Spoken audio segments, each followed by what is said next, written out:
Hello story lovers, welcome back to my channel 'Manmohanam' part 16.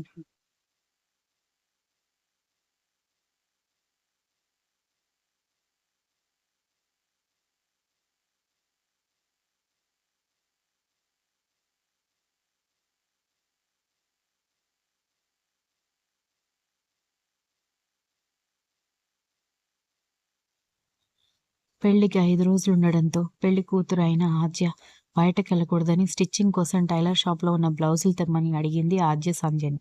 సంధ్య "ఒసేయ్ చీకటి పడుతోంది. నేనెలా వెళ్ళాలి?" అంది భయంగా.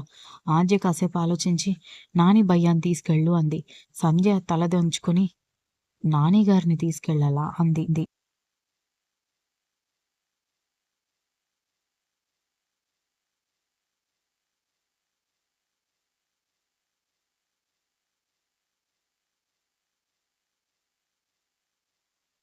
ఒసేయ్ నిన్ను పెళ్లి చేసుకోమనలేదే!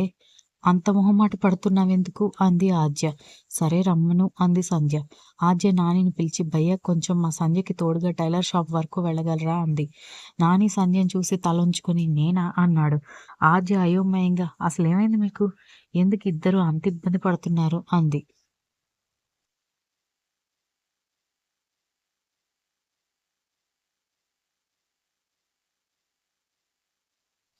"ఏం లేదు సిస్టర్ వెళ్తాంలే" అని సంధ్య దగ్గరకొచ్చి రండి సంధ్య గారు అని ఇద్దరూ నడుస్తూ వెళ్ళిపోయారు.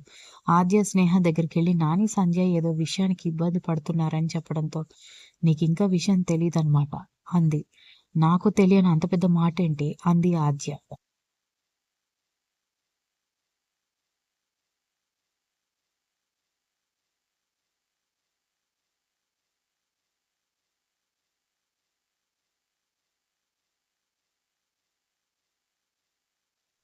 "ఏం లేదే నిన్న సాయంత్రం మా పిన్ని కూతురుంది కదా కోతి, అది డిగ్రీ చదువుతోంది కానీ తెలివే లేదు తిక్క మొహం దానికి.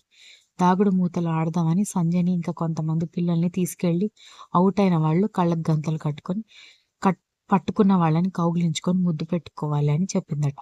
అందులో మన ఎత్తున్న పిల్లలు కూడా ఉన్నారంట. సరే అని అందరూ ఆడపిల్లలే కదా అని అది కూడా కళ్ళకి గంతలు కట్టుకుందట. అప్పుడే అటుగా వస్తున్న నాని గారిని కౌగిలించుకొని ముద్దు పెట్టింది. ఏదో తేడాగా అనిపించి చూస్తే ఎదురుగా నాని షాక్‌లో బిగుసుకుపోయి ఉన్నారట. సంధ్య భయమేసి ఇంట్లోకి పరిగెత్తుకొచ్చింది. నాకక్కడే నిలబడి ఉన్న ధీరజ్ గారు మొత్తం చెప్పారు. అంతా విని ఏం చేయాలో అర్థం కాక నిలబడిపోయింది ఆద్య.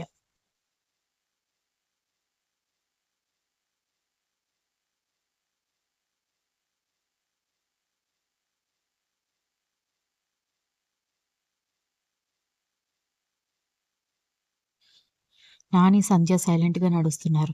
నానిగారు సారీ ఇంకా సైలెంట్‌గా ఉండడం నా వల్ల కాదు. నేను కావాలని చేయలేదు అంది కన్నీళ్లతో సంధ్య. నాని కన్నీళ్లు తుడిచి ఐ లవ్ యూ సంధ్య అన్నాడు. సంధ్య ఏదో చెప్పబోతుంటే నాని కలగజేసుకొని నువ్వు హత్తుకున్నావనో, ముద్దు పెట్టావనో నేను చెప్పట్లేదు. మొదటి చూపులోనే నాకిష్టం ఏర్పడింది. షాపింగ్ మాల్‌లో, గుళ్ళో నిన్నే చూస్తూ కూర్చున్నా. కానీ నువ్వు నన్ను గమనించలేదు. మీరు ప్రాజెక్ట్ పని మీద ముంబై వెళ్తుంటే నీకోసమే నేను సెండ్ ఆఫ్ ఇవ్వడానికొచ్చాను. ఆదిత్య నా బెస్ట్ ఫ్రెండ్. నువ్వు లేవన్న ఒకే ఒక్క కారణంతో ఆదిత్య మీ ఇంట్లో ఉన్నా కూడా వాడిని చూడటానికి ఒక్కసారి కూడా రాలేదు.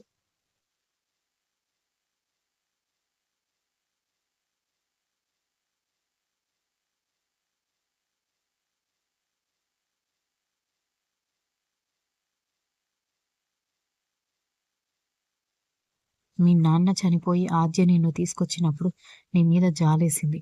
నీకే కష్టం రాకుండా చూసుకోవాలనుకున్నా. కానీ నీ దగ్గర పెదవి విప్పలేదు. కానీ నిన్న నీ స్పర్శ తెలిసాక నా వల్ల కావట్లేదురా. నీకిష్టం లేకపోతే జీవితంలో కనపడను అన్నాడు. నానికి తన మీద ఉన్న ప్రేమకి చలించిపోయింది సంధ్య. నానిని గట్టిగా కౌగిలించుకొని ఐ లవ్ యూ అని చెప్పింది. నాని కూడా సంతోషంగా హత్తుకున్నాడు. టైలర్ షాప్‌లో బట్టలు తెప్పిచ్చి ఆద్యకిచ్చారు. కానీ ఒకళ్ళ మీద నుంచి ఒకళ్ళు చూపు తిప్పుకోవట్లేదు. అది గమనించి ఆద్య తన ప్రశ్నకి సమాధానం దొరకటంతో ఆదిత్యకి విషయం చెప్పి ఆద్య వాళ్ళ పెళ్ళైన వారానికి పెళ్లి ముహూర్తం పెట్టించింది.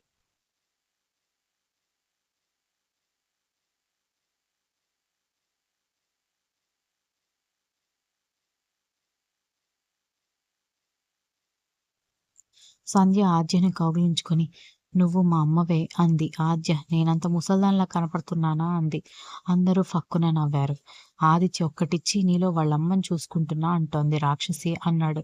హో అని ఒక వెర్రి నవ్వు నవ్వేసింది ఆద్య. పెళ్లికి ముందు రోజు నైట్ ఆదిత్య ఆద్యకి మెసేజ్ చేశాడు. టెర్రస్ పైకి రా బంగారం అని ఉన్న మెసేజ్ చూసి టెర్రస్ పైకొచ్చింది ఆద్య. ఆదిత్యని పెళ్లి కొడుకులా చూస్తున్న ఆద్యకి 2 కళ్ళు చాలలేదు.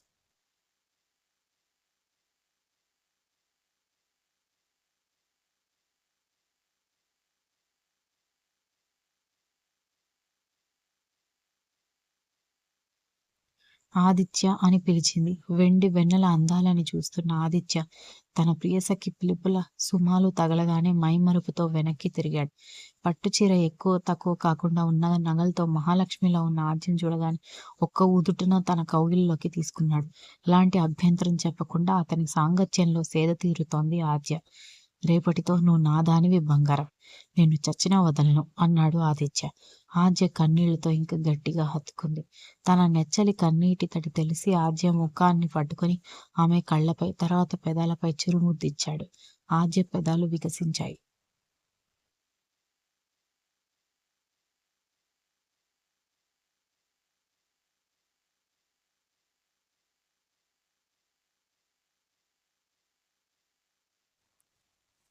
ధీరజ్ ఎవరూ చూడకుండా స్నేహం గదిలోకి వెళ్ళబోతుంటే కోడలి కోసం పెళ్లి కూతురు గదిలో ఉన్న ధీరజ్ వాళ్ళ అమ్మ మంచినీళ్ళకని లేచి తాగి గదిలోకి రాబోతూ అప్పుడే స్నేహం గదిలోకి వెళ్తున్న ధీరజ్ చెవి మెలిపెట్టి ఇక్కడేం చేస్తున్నావురా అంది.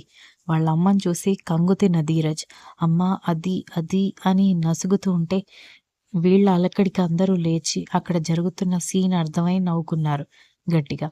అంతలో స్నేహ కూడా లేచి గది బయటకొచ్చింది.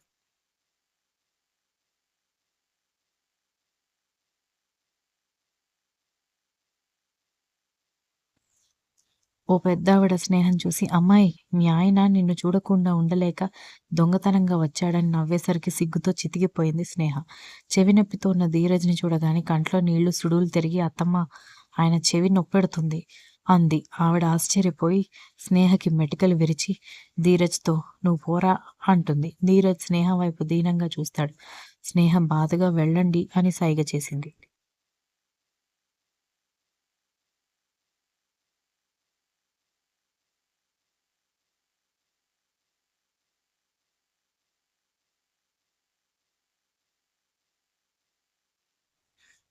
అలా ఒక జంటకి ఆనందంగా, ఒక జంటకి బాధగా తెల్లారింది.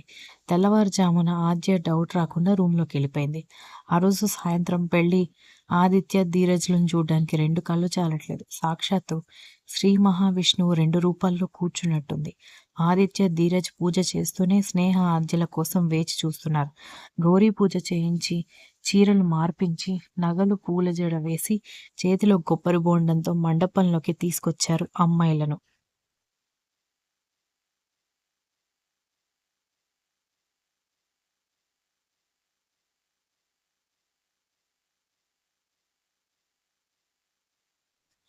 తెల్లని మేని ఛాయలతో, అందమైన కంచి పట్టు చీరలతో, నిండుగా నగలతో వస్తున్న వాళ్ళని చూసి బిత్తరపోయారు ఆదిత్య, ధీరజ్. హార్ట్ బీట్ పెరిగింది. సరిగ్గా చూసే టైంకి తెర అడ్డు వేయడంతో గొడవ గొడవ చేశాడు ఆదిత్య.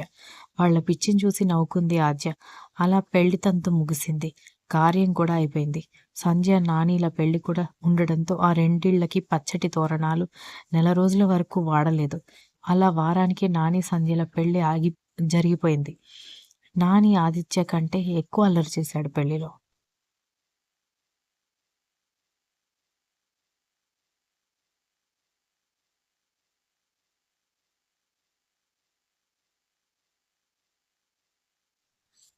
ఆఫ్టర్ 5 ఇయర్స్ 3 జంటలు ఇద్దరిద్దరు పిల్లలతో సంసార సాగరాన్ని ఈదుతున్నారు. పాపం ఆదిత్యకి పెళ్ళై 5 ఏళ్లయినా వంట పని తప్పలేదు. ఆద్య తన పిల్లలతో కలిసి ఆడుకుంటోంది.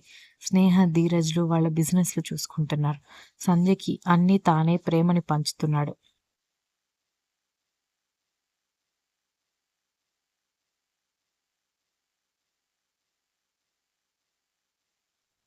రాత్రి పిల్లల్ని పడుకోబెట్టిన ఆద్యని విసిగిస్తున్నాడు ఆదిత్య.